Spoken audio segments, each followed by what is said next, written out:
অনেক উপকার পেয়েছে। মায়ের মুখে একটু শুনবো। বলছি আমি রানীগঞ্জ থেকে, মা এসছে কোচবিহার থেকে।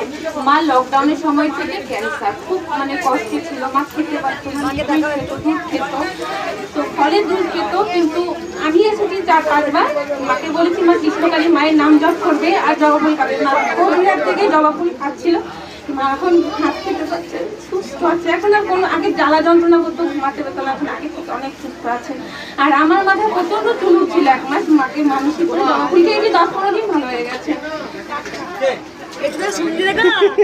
মামা বলে না থাকবো জয় কৃষ্ণকালী মায়ের জয় কৃষ্ণকালী মায়ের জয় জয় সোনা বলো জয় সোনা মায়ের জয় জয় মঙ্গলা মায়ের জয়।